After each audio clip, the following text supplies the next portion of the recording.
Speeding at Sea, it's me, Z. Today we're diving into the dramatic world of galaxy mergers and interactions. Imagine entire galaxies, each with billions of stars colliding and reshaping over millions of years. Not only are these visually stunning events, but they also transform each galaxy's cosmic history and evolution.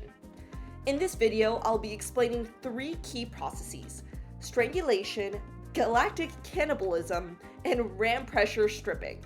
These terms sound super scary, but they're all interactions that change a galaxy's shape and star formation.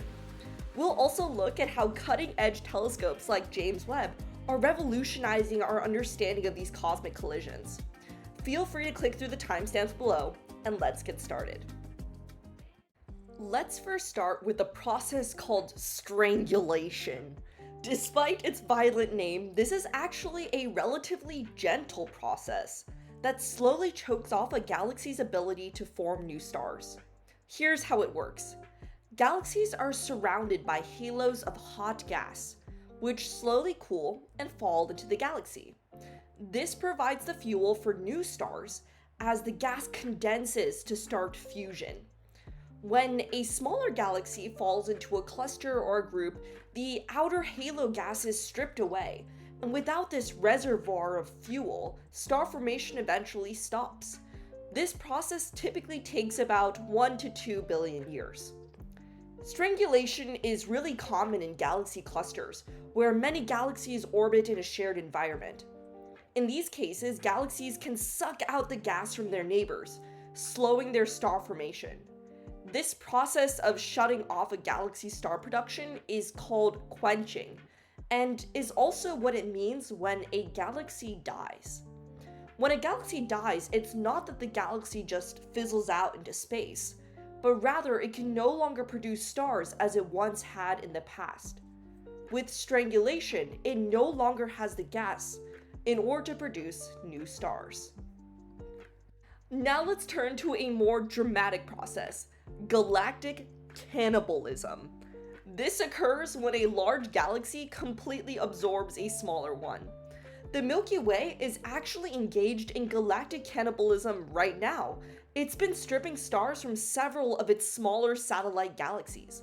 In about 4 billion years, our galaxy will cannibalize the entire Andromeda galaxy in a massive collision. But here's usually what happens in galactic cannibalism. The larger galaxy's gravity begins to tear apart the smaller gravity. As a result, stars from the smaller galaxy are scattered into long streams. These streams eventually disperse, adding the stars to the larger galaxy. Any gas in the smaller galaxy ends up triggering new star formation in the larger one. Galactic cannibalism is a key way that large galaxies grow over time. We've observed this in the stars in the outer parts of the Milky Way, way outside of the spiral disk. New research has shown that up to half of those stars may have actually been ripped from the Sagittarius dwarf galaxy. We found this by mapping star streams that emerge from the gravitational interactions with the Milky Way. Some of these star streams can be up to 1 million light years across, or 10 times our galaxy's width, and can even be made up of multiple loops. We can actually build maps of these star streams, and it turns out that many of the stars in the outer Milky Way came from cannibalizing these smaller galaxies over billions of years. Our third and final process is ram pressure stripping. This is like a cosmic sandblasting that occurs when a galaxy plows through the hot gas in a galaxy cluster. Here's how it works.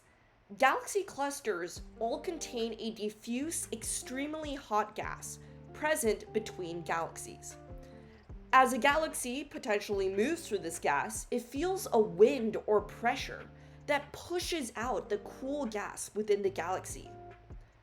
Ram pressure stripping can happen very quickly, sometimes in just 100 million years, and can be super effective in removing gas from the outer layers of the galaxy. Without this cool gas, the galaxy can no longer form new stars, and by shutting off its star formation, the galaxy dies.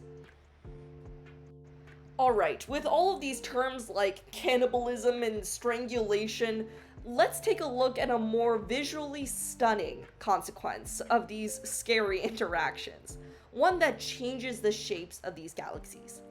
These are more fancily known as morphological changes. Some of these examples can include tidal tails. This happens when galaxies pass close to each other. Gravity pulls out long streams of stars. Or warped disks. Interactions can bend and warp the disks of spiral galaxies. Or even more extraordinarily, ring galaxies. A direct collision through the center of a disk galaxy leaves behind a spectacular ring shape. For example, the James Webb Space Telescope captured stunning images of the Cartwheel Galaxy, a ring-shaped galaxy located about 500 million light-years away. This galaxy's rings formed from a high-speed collision with a smaller galaxy about 400 million years ago, which may have been these culprits, the two smaller companion galaxies near the Cartwheel. From this collision, the rings are now bright areas of intense star formation. Galaxy interactions can also change the entire shape of a galaxy. Major merging between spiral galaxies can actually transform them into elliptical featureless galaxies because their spiral arms and star formation is disrupted. With this, when we look at the current shape of a galaxy, we can actually trace back its history millions or even billions of years ago.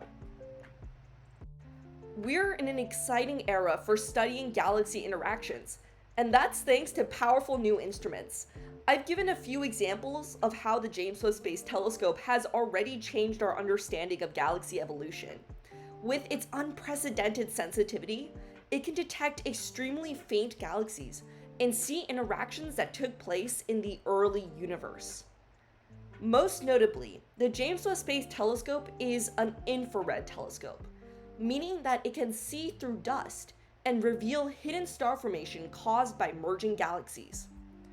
We're also hopeful that other upcoming facilities like the Vera Rubin Observatory and next-generation radio telescopes can help us study galaxy interactions in different wavelengths of light, different windows into our universe. Galaxy mergers and interactions are cosmic dramas playing out over millions of years. Through processes like strangulation, cannibalism, and ram pressure stripping, these encounters shape the evolution of galaxies. And as our instruments improve, like with the James Webb Space Telescope, we're going to see these interactions unfold much later back in time and in greater detail than ever before. Thanks for joining me on this journey through interacting galaxies, and I hope you guys enjoy the rest of this Galaxy series. Remember to like and subscribe for more cosmic content, and leave a comment with any of your questions or feedback about this series. Until next time, signing out. See you later.